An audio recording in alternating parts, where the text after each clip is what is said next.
De retour sur le plateau de C'est à vous la suite avec notre invitée Agnès Varda. Déjà le nez dans le dessert, Agnès. C'est bon en même temps. Il y a une odeur, j'arrive pas à identifier le parfum qui est dans la crème. Violette. Violette, voilà. Alors on va parler du dessert. Moi je vous présente Charles Danzig. On va revenir avec vous dans un instant sur à propos des chefs-d'œuvre justement. Ce livre, votre œuvre, si je puis me permettre.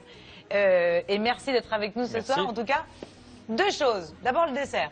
En fait, c'est une pastilla de lait. C'est ce qu'on mange en dessert à Marrakech, par exemple. Ouais. Et en dessous, il y a une crème à base de violette, extrait de violette, avec des morceaux d'ananas vanillés. Et dessus, c'est une feuille de brique frite avec sucre glace, tout simplement. Ça vous plaît, Agnès ? On casse la feuille de brique dessus et on mange.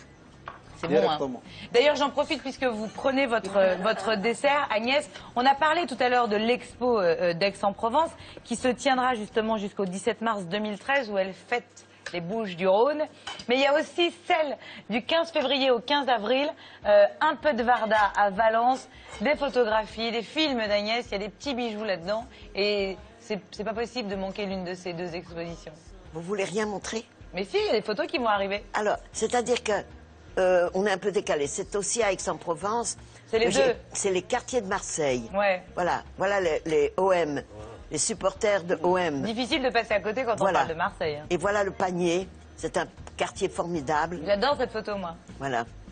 Et puis et là, la Rose. C'est au métro La Rose. Ce sont des gens que je rassemble. Parce que je trouve qu'on est tellement en train de dire qu'il faudrait qu'on se retrouve, qu'on se rassemble. J'ai fait des groupes comme ça, de gens qui ne se connaissaient pas. J'ai essayé de les mettre ensemble et de faire une image qui raconte les gens que j'ai rencontrés ce jour-là, à ce moment-là. Ouais. Ces espèces de happenings qui deviennent des photographies. Vous voyez comme ils sont beaux. Et ils racontent très bien la population de Marseille mélangée. Il y en a qui est un peu jaune, il y en a qui est un peu noir. Il y a une belle fille de Marseille, il y a quelqu'un du Maghreb. Et en une seconde, on a cette population variée. Ils sont tous ensemble. Et qui sont tous ensemble. Mais il y a ces expos, Agnès, et il y a le coffret aussi qu'on retrouve dans les bacs avec vos 22 CD et la petite pochette surprise. Moi, j'ai gardé ça, Agnès Varda. J'adore. C'est le profil d'Agnès. Il faut vous mettre horizontal, c'est bien que ça se remarque pas, mais bah oui. Pour pouvoir faire mon profil à votre façon. Ouais, on peut déformer, Agnès. Charles, on va discuter avec vous dans un instant. Juste avant, le programme télé du soir, c'est quoi? Je vous propose de regarder Secret d'Histoire, c'est sur France 2 avec Stéphane Bern, consacré à Juan Carlos, le roi d'Espagne, qui est un petit peu impliqué en ce moment dans tout un tas d'affaires plus ou moins scabreuses, on va dire, entre relations extra-conjugales, son gendre, qui est impliqué dans des détournements de fonds publics. Mais il parle pas de ça, Stéphane, je pense. Il parle de tout, un petit peu. On évoque les problèmes extra-conjugaux, notamment de Juan Carlos. En tous les cas, on revient évidemment sur toute cette carrière de roi, l'accession au trône en 75 à la mort de Franco. Voilà. Merci Manu. Vous êtes auteur et poète, j'adore ça. Beaucoup de vos ouvrages ont été récompensés. Là, vous venez de publier un nouvel essai à propos des chefs-d'œuvre, dans lequel vous donnez votre définition du chef-d'œuvre littéraire. C'est quoi un chef-d'œuvre? Le chef-d'œuvre, on a un peu l'impression que c'est l'Arc de Triomphe. Quand on dit le mot chef-d'œuvre, on a l'impression qu'on a un truc devant nous très intimidant. Et en fait, c'est une chose très très simple. Un chef-d'œuvre, ça peut être un chef-d'œuvre de dessert, tiens voilà par exemple, qui est d'ailleurs, je viens en partie de Toulouse, il y a de la violette, donc je suis très flatté. Ouais. Et un chef-d'œuvre, c'est un livre qui nous transporte. C'est très simple. Je pourrais vous citer des tas de chefs-d'œuvre très simples. Tiens, dans pas longtemps, je crois qu'on va sortir un film d'après Gatsby le Magnifique de Scott Fitzgerald avec Leonardo DiCaprio. C'est un roman de 150 pages, très simple à lire, pas compliqué du tout, et qui est un chef-d'œuvre. Mais vous dites par exemple qu'Aristochane de Walt Disney est un chef-d'œuvre. Mais évidemment, les Aristochane de Walt Disney, c'est génial.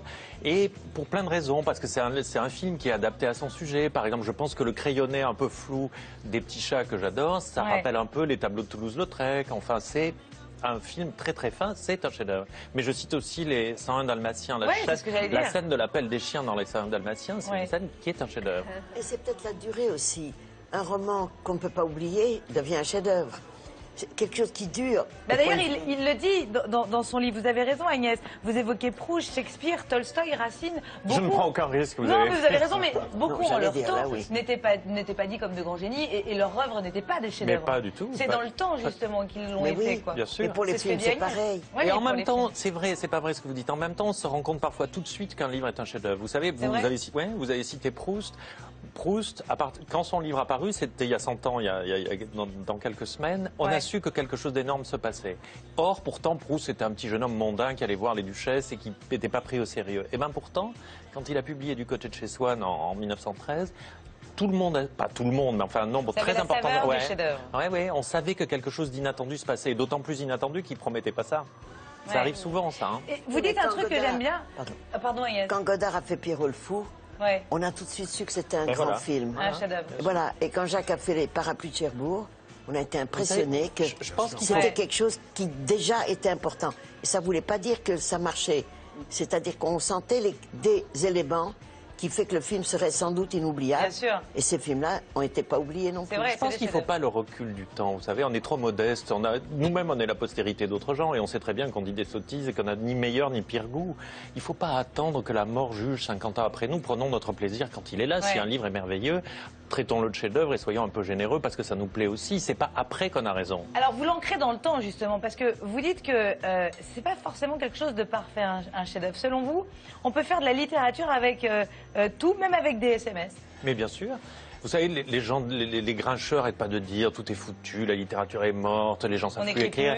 Mais pourquoi, par exemple, pourquoi Twitter, avec 140 signes, on ne pourrait pas faire des poèmes merveilleux de 140 signes? Il y a des poèmes chinois, vous savez, la forme japonais qui s'appelle les haïkus, qui sont des poèmes très très codifiés, très très courts. C'est exactement, c'est exactement la même chose.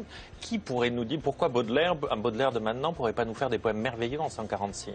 Il faut s'adapter à la technique telle qu'elle est, arrêter de dire que tout est fichu. Il y a de très beaux SMS, de très beaux tweets et voilà. Vous envoyez subjectif, pardon, c'est pas subjectif un petit peu dans le sens où qui dit que c'est un chef-d'œuvre vraiment? Bah déjà moi c'est beaucoup. Oui, mais on n'a pas forcément les. Non, mais c'est aussi. Non, mais il n'y a pas de critères. Il n'y a pas de critères parce qu'aucun chef-d'œuvre ne ressemble à un autre. Si vous prenez précisément La Recherche du temps perdu de Proust, Gatsby le Magnifique, une pièce de Shakespeare, ça se ressemble pas. Chaque chef-d'œuvre est unique. Je crois qu'il y a aussi l'expérience intime de ça. Ça touche, en général, ça touche le public et ça touche le cœur des gens. C'est difficile de ne pas faire un chef-d'œuvre sans ça. On a tous cette expérience de. On lit un roman normal, on est très content, c'est un bon livre, mais quand on lit un livre exceptionnel, on sent bien que quelque chose se passe, qu'on est transporté ailleurs, que c'est mieux, et que nous-mêmes on est mieux d'ailleurs. C'est la définition de Charles Danzig, ça s'appelle À propos des chefs-d'œuvre, justement, c'est aux éditions Grasset et c'est dans les bacs. Merci Charles, je vais vous laisser déguster votre dessert en même temps qu'Agnès. Agnès, si ça vous branche, je vous propose tout de suite d'accueillir un groupe qu'on adore ici, ça s'appelle Electric Guest.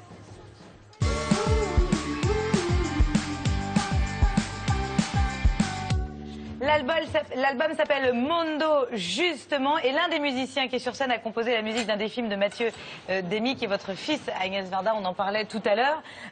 Vous serez en concert à Bourges le 25 avril et à Paris au Trianon le 26 avril. Je voudrais dire quand même que cet album s'est vendu à plus de 35 000 exemplaires en France. Bravo messieurs, merci d'être là. Whenever you want. It's all coming back to me today. All of the fate. The dollar female wants me to stay. I should obey. My father told me go for the pain. Go for the pain. Oh no. But God knows I just want to escape all of the way. The more that I want what they tell me, the more I can see. Becoming a fool was half the fee of being me. Why can't we find home? Oh, wandering on our own, we'll never have to know. Oh, but we're still searching for home. Oh.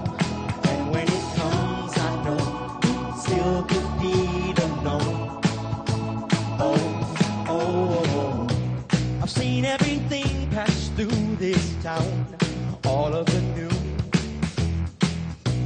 The luckiest kids wearing a crown don't have a clue.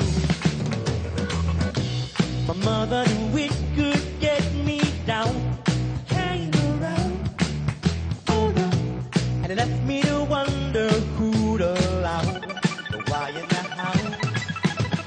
Why can't we find home? Oh, wandering on our own, we'll never have to know. Oh, but we're still searching for home.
messieurs, on va finir en photo. Charles et Agnès, venez avec grand plaisir.